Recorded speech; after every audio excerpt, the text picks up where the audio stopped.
Tout le monde aime Halloween. C'est cette période de l'année où les gens peuvent se déguiser en costumes effrayants, manger plein de bonbons et se faire brutalement assassiner par un tueur psychopathe surhumain. Depuis 30 ans, Michael Myers hante nos cauchemars et brille à Halloween. Poussé sans relâche par sa quête de tuer les membres de sa famille, Michael revient sans cesse pour tenter d'accomplir sa mission maléfique. Connaissez-vous vraiment les origines de votre famille? Et si vous étiez lié à Michael Myers, que feriez-vous s'il vous traquait? Bonjour et bienvenue dans un nouvel épisode spécial de The Infographics Show.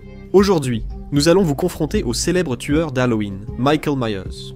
Né le 19 octobre 1957, Michael Myers n'avait que 6 ans lorsqu'il a tué sa sœur Judith, évoquant des cauchemars étranges et une voix lui ordonnant de mal agir. Les rêves de Michael étaient hantés par des souvenirs de l'Europe médiévale d'il y a des siècles. Michael rêvait d'un garçon de 15 ans nommé Enda. Déformé par un accouchement raté et rejeté par sa communauté, Enda tomba pourtant amoureux de la princesse celtique d'Eidre. Lorsque son père appela des prétendants, Enda s'approcha du roi et demanda sa main en mariage pour être rejeté et moqué par tous les présents, y compris son propre père. Persuadé qu'il pourrait séduire d'Eidre en la rencontrant, Enda la suivit discrètement jusqu'à une rivière. En s'approchant, d'Eidre se méprit sur ses intentions, prit peur et faillit tomber dans la rivière. Enda voulut la secourir, mais d'Eidre pensa à une agression et s'enfuit. Le cœur brisé par l'accusation et l'humiliation, Enda sombra dans la folie, et plus tard, lors de la fête celtique de Samhain, il attaqua violemment d'Eidre et Coulion, tuant le couple. Le village se retourna contre Enda, et le tua brutalement en représailles, le roi ordonnant à son chaman de maudire l'âme d'Enda, afin qu'elle erre éternellement sur la terre jusqu'à la fin des temps, répétant son crime. Possédé par l'esprit d'Enda, un garçon de 6 ans nommé Michael tua sa sœur aînée Judith la nuit d'Halloween, puis s'assit dehors dans le jardin et attendit que la police vienne l'arrêter. Il fut envoyé au sanatorium de Smith's Grove et devint le patient du docteur Sam Loomis, qui passa 15 ans avec Michael. D'après le docteur Loomis, il a passé 8 ans à essayer d'atteindre le petit meurtrier, puis 7 ans à tenter de le garder enfermé pour toujours, car j'ai compris que ce qui vivait derrière les yeux de ce garçon était purement et simplement le mal. Le 30 octobre 1978, Michael s'est enfui de sa chambre au sanatorium de Smith's Grove, après avoir gravé Sœur sur sa porte. S'ensuivit un long périple pour retrouver sa jeune sœur survivante et la tuer, tandis que le docteur Loomis faisait tout pour rattraper le psychopathe en fuite. Imaginez consulter votre arbre généalogique et soudain réaliser, avec un frisson, que vous êtes le cousin au second degré de la célèbre famille Myers. Pour aggraver les choses, vous réalisez qu'on est le 30 octobre, juste un jour avant Halloween. Que feriez-vous? Comment pourriez-vous survivre à une rencontre avec Michael Myers? D'abord, vous devez savoir à quoi vous avez affaire. Affligé par la malédiction de Thorn, Myers est à toutes fins utiles, tout simplement immortel. On disait que l'enfer ne voulait pas de lui, et ainsi, Myers se voit refuser une vie après la mort, que ce soit aux portes du paradis ou dans les profondeurs de l'enfer ardent, ce qui, malheureusement pour nous, signifie qu'il est condamné à errer sur Terre pour toujours.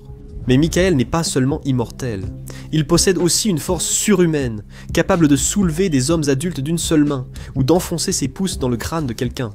En plus de sa force surhumaine, il possède une endurance exceptionnelle, car Myers ne semble jamais se fatiguer physiquement, et il est quasiment invulnérable aux blessures mortelles, y compris lorsqu'il se fait tirer une balle dans la tête. Il se peut qu'il possède un facteur de guérison qui lui permet de régénérer des organes vitaux, ou peut-être qu'il est tout simplement zombifié et ne vit que comme un cadavre animé uniquement par le mal. Dans tous les cas, c'est un dur à cuire.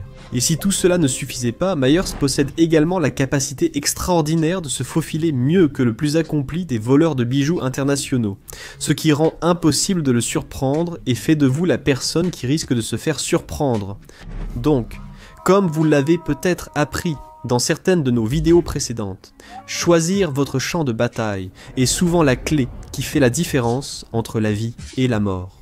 Face à un monstre surhumain comme Michael, vous allez vouloir avoir le moindre avantage possible tout en lui refusant ces mêmes avantages. Cela signifie que vous allez vouloir vous battre dans un endroit où Michael ne pourra pas vous surprendre efficacement. Donc, les maisons abandonnées barricadées en pleine nuit, ou les vieilles scieries, sont à exclure. À la place, nous recommandons un grand stade vide. Le grand terrain ouvert ne laissera aucune cachette à Michael, et les puissants projecteurs l'empêcheront d'avoir la moindre ombre derrière laquelle se faufiler. Mais vu son intelligence, il est probable qu'il trouve un moyen d'éteindre les lumières, ce qui serait une très mauvaise nouvelle. Alors, Au lieu de cela, affrontez-le en plein jour pour que l'éclairage ne soit pas un problème. Plus de cachette ni d'ombre pour se dissimuler. Désormais, vous retournez les chances contre lui. Il faudra quand même trouver comment neutraliser 90 kilos de meurtre immortel. Si vous aimez nos autres vidéos, vous savez qu'à The Infographics Show, nous croyons à résoudre les problèmes par la puissance de feu. Et il n'y a pas beaucoup plus supérieur que la mitrailleuse M240 Bravo de l'armée américaine. Mitrailleuse polyvalente, la M240 botte les fesses sans distinction, et affronte aisément personnel ennemi et véhicule légèrement blindé. La M240 tire des cartouches de 7,62 mm à 950 coups par minute et peut atteindre une cible jusqu'à 4000 mètres. Ça fait beaucoup de dégâts, envoyés à plus de 850 mètres par seconde, donnant à chaque cartouche de 7,62 mm une énergie cinétique incroyable. Mais hélas, Michael reste généralement insensible à la balistique. Donc cette fois, nous allons devoir changer notre tactique habituelle, qui consiste à tirer dessus avec de grosses armes jusqu'à ce que ça meure, pour utiliser la science. Vous n'allez pas gagner ce combat avec la force, alors gagnons-le avec l'intelligence. Construisez à l'avance une fosse secrète avec une trappe au centre du champ de bataille. Maintenant, pour un psychopathe immortel, incarnation littérale du mal et meurtrier de masse, Michael est plutôt malin, et des tactiques similaires ont déjà été tentées auparavant. Cependant, s'il y a bien une chose que Michael déteste absolument, c'est la même chose que tous les méchants de films d'horreur des années 80 dans l'histoire, la promiscuité. Une autre chose qui déclenche la rage aveugle et dévorante de Michael, c'est sa sœur. Nous n'allons pas vous faire un dessin, nous préférons laisser de côté les détails, mais en gros, vous allez devoir créer un appât très puissant pour Michael. Ses deux sœurs étant mortes depuis longtemps, il faudra faire preuve de créativité. Au moins, maintenant, vous pourrez peut-être trouver une utilité à cette poupée gonflable que vous avez achetée soi-disant pour plaisanter, puis cacher honteusement. Quoi qu'il en soit, quelle que soit votre ruse ingénieuse, et nous insistons vraiment sur le fait que nous ne voulons surtout pas en connaître les détails. Cela devrait suffire à attirer Michael vers vous, dans une rage aveugle. Avec la tête pleine de pensées meurtrières, Michael devrait être une proie facile pour votre piège secret et tomber dans la fosse préparée que vous lui avez réservée. Mais avec quoi remplissez-vous la fosse pour que cela soit mortel pour quelque chose qui ne peut pas mourir? Des serpents venimeux, des pieux, des lance-flammes. Des serpents venimeux portant des pieux en feu.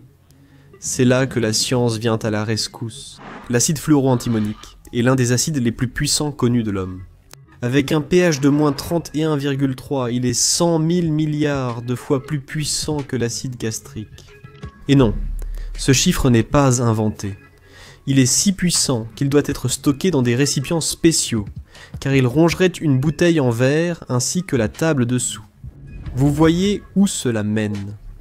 Michael peut supporter d'être brûlé, poignardé au cœur et tiré dans la tête, mais quel mal pourrait résister à ces liaisons moléculaires détruites par l'acide fluoroantimonique? Dans le monde des esprits maléfiques, la chimie serait peut-être l'exorciste ultime. Comment feriez-vous face à Michael Myers? La chimie est-elle vraiment notre meilleur outil contre le mal?